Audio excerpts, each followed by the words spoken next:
Hello guys, आप सबका स्वागत है मेरे यूट्यूब चैनल पर। अब हम अपनी एक्सरसाइज ऑफ 15.1 जो क्वेश्चन बच रहे थे यानी 19 to 25 वो हम इस वीडियो के अंदर कंप्लीट कर लेंगे। बहुत ही जल्दी कर लेंगे और ज़्यादा लंबी वीडियो भी नहीं बन पाएगी। तो वीडियो भाई सभी को शेयर कर दे यार, इतना मस्त ज्ञान मिल रहा है आपको। ठीक है, अब 19th क्वेश्चन में कह रहा है एक चाइल्ड है, उसके पास जो डाइस है ना 6 फेस की डाइस है और उसके जो 6 फेसिस है उन पे 1 to 6 नंबर नहीं है, उस पे नंबर है ABCDE और अगेन A। तो इसके अंदर आपसे पूछ रहा है कि जब वो बच्चा जो है डाई को एक बार थ्रो कर देता है तो प्रोबेबिलिटी बताओ ऑफ गेटिंग A। तो एक आने की प्रोबेबिलिटी कितनी होगी? एक कितने बार है? एक और दो हमारे क्या हो गए? फेवरेबल हो गए, टोटल 6।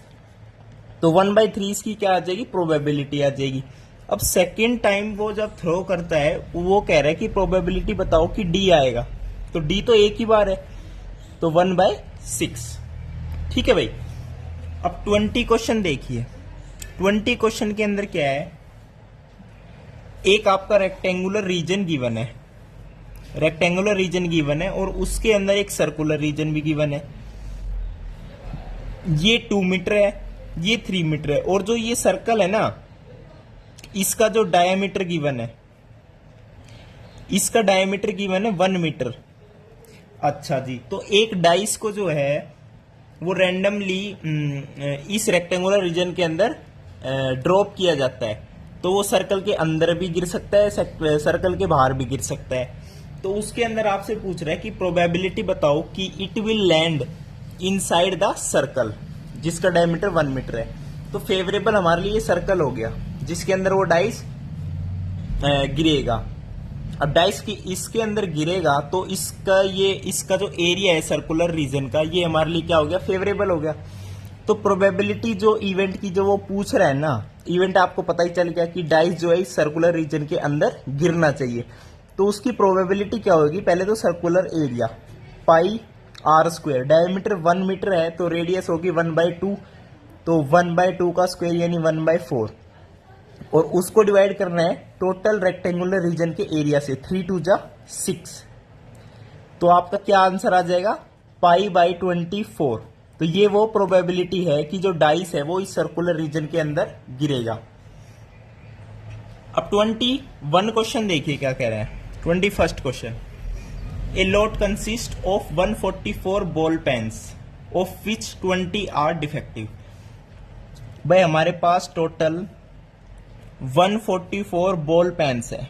बॉल पेन, बॉल और जेल पेन तो आपको पता ही होगा, ये बॉल पेन है जैसे कि। Very good. तो 144 बॉल पेन्स है और 20 जो है इनके अंदर, 144 के अंदर ही 20 जो है डिफेक्टिव है। Very good. और जो बाकी बच गए 20 में से 144 में से 20 माइनस करोगे तो 124 जो बचे वो गुड है। तो मैं बेसिकली लिख ही लेता हूं 124 जो है गुड है और टोटल 144 है। अच्छा, तो कह रहा है नूरी जो है ना will buy a pen if it is good. अच्छा, नूरी जब पेन को तभी खरीदेगी अगर वो अच्छा पेन निकला तो, but will not buy if it is defective. अच्छा, अगर वो डिफेक्टिव निकला तो वो उसे नहीं खरीदेगी। Shopkeeper draws 1 pen at random. इस ये मिक्स है सारे पेन, तो शॉपकीपर एक पेन उठा लेता है भाई रैंडमली। तो प्रोबेबिलिटी बताना है और पेन उठाकर नूरी को दे देता है, तो उसकी प्रोबेबिलिटी बताओ कि वो उसको खरीदेगी। पहले केस में कह रहा है कि उसकी प्रोबेबिलिटी बताओ that she will by that pain. अब उसने कंडीशन बता दी कि वो तभी खरीदेगी जब वो पेन गुड होगा, यानी गुड आने की प्रोबेबिलिटी पूछ रहा है। तो 124 अपॉन में 144, ये हो गया 4 3 जा 12, 4 6 जा 24। तो 31/36 वो प्रोबेबिलिटी है कि वो पेन को खरीद लेगी।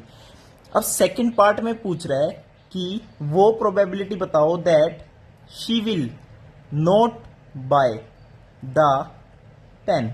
भाई पेन को वो तभी नहीं खरीदेगी अगर वो डिफेक्टिव निकला तो इस केस में प्रोबेबिलिटी क्या आएगी 20/144, तो 4 5 20 अपॉन में 4 3 12 4 6 24, तो 5/36 इसका क्या आ जाएगा, आंसर आ जाएगा। अब 22 क्वेश्चन देखो भाई, इधर देख लेते हैं। जो 22 वाला क्वेश्चन है ना, उसके अंदर क्या है देखो, ये कह रहा है उस एग्जाम्पल को रेफर करो, टेबल को कंप्लीट करो। देखो जब 2 डाइस को थ्रो किया जाता है तो आपको पता है 36 केसेस है। मैं उन केसेस को आपके पास लाता हूं, मैंने लिख रखे थे, देखिए ये क्या है 36 केसेस है जब 2 डाइस को उछाला जाता है, 6 का स्क्वायर 36 केसेस। अब क्वेश्चन में देखो क्या कह रहा है, क्वेश्चन में कह रहा है सम ऑन द 2 डाइस, अगर 2 सम है तो 1/36 प्रोबेबिलिटी है। 2 सम यानी 1 + 1 2, और तो इसके अलावा कहीं नहीं है जहां सम 2 आ रहा हो, तो 1 अपॉन में टोटल 36 केस है, तो 1/36 आंसर आ गया। अब ऐसे ही इसके अंदर क्या कह रहा है 3 सम आए, तो 3 सम कब कब आ रहा है, देखो 1 2 2 1, इसके अलावा नहीं आ रहा है। ये ऐसे चलेगा, देखो ऐसे, ये ऐसे ऐसे, यहां पे सम 2, यहां पे सम 3, यहां पे सम 4, यहां पे सम 5, यहां पे सम 6, ऐसे चल रहा है। लास्ट सम यहां पे 12 आएगा। और टेबल के अंदर आपको यही पूछ रहा है कि सम दे रखा है कि 6 सम आएगा तो प्रोबेबिलिटी, तो ये टेबल आप कंप्लीट कर लेना। आपको 36 के 36 केस में बता चुका हूं, तो टेबल कंप्लीट करने में कोई दिक्कत नहीं। लेकिन सेकंड पार्ट को यही देख लो, ये क्या कहना चाह रहा है। एक स्टूडेंट है, ऑब्वियसली आर्ग्यूमेंट कर रहा है, गलत बता रहा है कोई चीज, तो मेरा स्टूडेंट नहीं है वो। और देखो अच्छी बात है डाउट पूछना तो, लेकिन ये क्वेश्चन में देखो क्या कह रहा है, आर्ग्यू करता है कि देयर आर 11 पॉसिबल आउटकम्स, 2 3 4 5 6 10 11, यानी ये जो सम ऑन 2 डाइस है ना इवेंट वाला, इसे ये आउटकम्स बता रहा है। यार आउटकम्स तो हमारे कैसे आएंगे 1, 2, 5, 6, ये होते हैं आउटकम्स, लेकिन सम ऑन 2 डाइस ये आउटकम्स थोड़ी होते हैं। वैसे भी इक्वली लाइकली आउटकम्स नहीं है ये, तो इसका कहने का मतलब है कि 11 तो आउटकम्स हो गए, तो हर एक आने की प्रोबेबिलिटी 1/11 होनी चाहिए। But we don't agree with this. Justify में क्या करना है, इसके अंदर जस्टिफाई में बता तो चुका है, ये तो सम गिवन है सम, और सम जो है वो एक सिंगल इक्वली लाइकली आउटकम नहीं है। 6 सम आएगा तो 4, 2 पर भी आएगा, 2, 4 पर भी आएगा, इसके एक केस नहीं है। तो ये जो है we don't agree with this argument. अब 23rd क्वेश्चन देखो। 22 क्वेश्चन तो हो चुका है आपका, डन। 23rd क्वेश्चन देखो। 23rd क्वेश्चन में कह रहा है a game consist of tossing a 1 rupee coin 3 times. अच्छा भाई, एक रुपए का एक कॉइन है जिसके अंदर हेड भी होता है टेल भी होता है, आपको पता है, उसको 3 टाइम्स थ्रो किया जाता है। अब भाई मैंने बता रखा है आउटकम्स 2 है, हेड या टेल, तो 2 की पावर, एक बार उछाड़ोगे 2 केसेस, 2 बार उछाड़ोगे 4 केसेस, 3 बार उछाल रहा है तो यहां पे 8 केस बनेंगे टोटल। 8 केस को कैसे लिखेंगे, लिख दे फटाफट। पहले तो तीनों को हेड हेड लिख दो, फिर हेड हेड, फिर टेल। अब इनको इंटरचेंज कर दो, टेल हेड। अब इंटरचेंज भी कर दिया, सब कुछ कर दिया, लेकिन HTT, ट्रेन में जाते हो टीटी आ जाता है, टिकट लिख के जाया करो, चाहे जनरल की टिकट क्यों ना हो, कई बार टीटी धप्पा मार देता है पीछे से आके। Very good. अब तीनों हेड थे, अब तीनों टेल लिख दो। अब तीनों टेल लिख दिए, टी तक तो ठीक है, अब H लिख दो। अब इनको इंटरचेंज कर दो, THT, अब THH, 8 केसेस हमारे डन। अब क्वेश्चन में बताओ क्या कह रहा है, Hanif wins if all the tosses gives the same result. अच्छा, एक लड़का है वो जीत जाएगा अगर जो सारे टॉस पर सेम रिजल्ट आए। सेम रिजल्ट कब कब आ रहा है, जब तीनों में हेड हो या तीनों में टेल हो। सेम रिजल्ट तो तभी है। Very good. कह रहा है दैट इज 3 हेड्स और 3 टेल्स। Very good. 3 हेड और 3 टेल है जब तीनों में सेम रिजल्ट आ रहा है, और अदरवाइज अगर इनमें इनके अलावा कुछ भी आ गया तो वो हार जाएगा।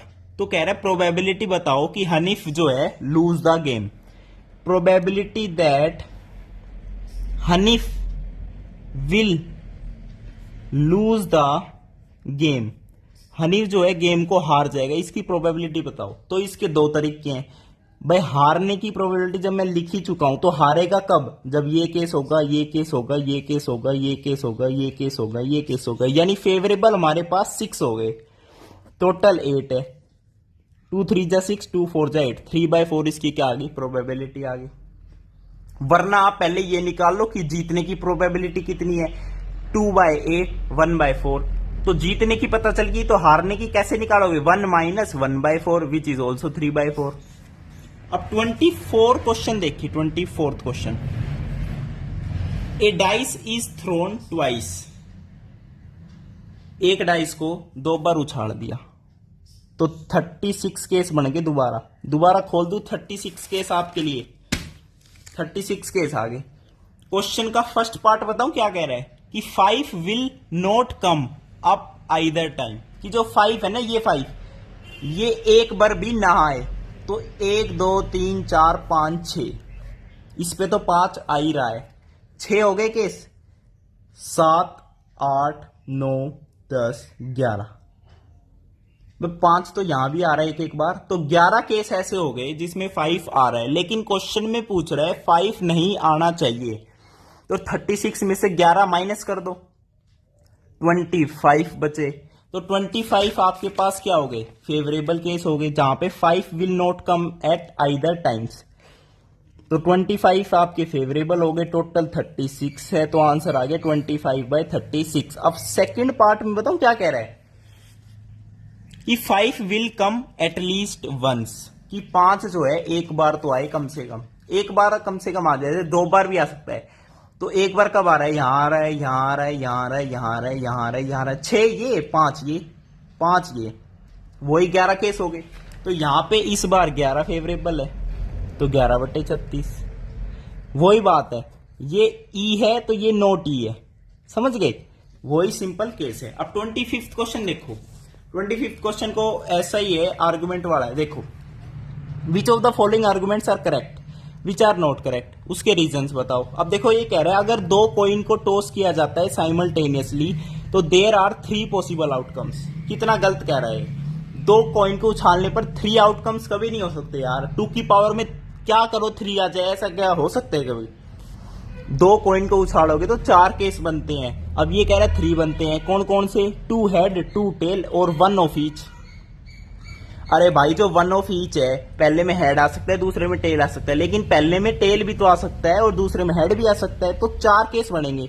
ये कह रहा है probability for each of these outcomes the probability is 1/3, भाई तू गलत कह रहा है, रॉन्ग। सेकंड देख लेते हैं, if a dice is thrown there are 2 possible outcomes. अच्छा जी, अब वैसे तो 6 होते हैं, 1 आ सकता है, 2 आ सकता है, 3 आ सकता है, 4 आ सकता है, 5 आ सकता है, 6 आ सकता है, लेकिन क्वेश्चन को आगे भी पढ़ते हैं। There are 2 possible outcomes, an odd number और एन इवन नंबर, बिल्कुल सही कह रहा है भाई, या तो ओड होगा या इवन होगा। और probability of getting an odd number कौन कौन से हो गए, 1 3 5, 3 फेवरेबल अपॉन में टोटल 3/6 1/2, तो ओड नंबर आने की प्रोबेबिलिटी 1/2, ये बिल्कुल सही कह रहा है। अब ये जो एक्सरसाइज देख रहे हो ना ऑप्शनल, ये नेक्स्ट वीडियो में करवा दूंगा, आपका चैप्टर का काम तमाम हो जाएगा। थैंक यू, नमस्कार।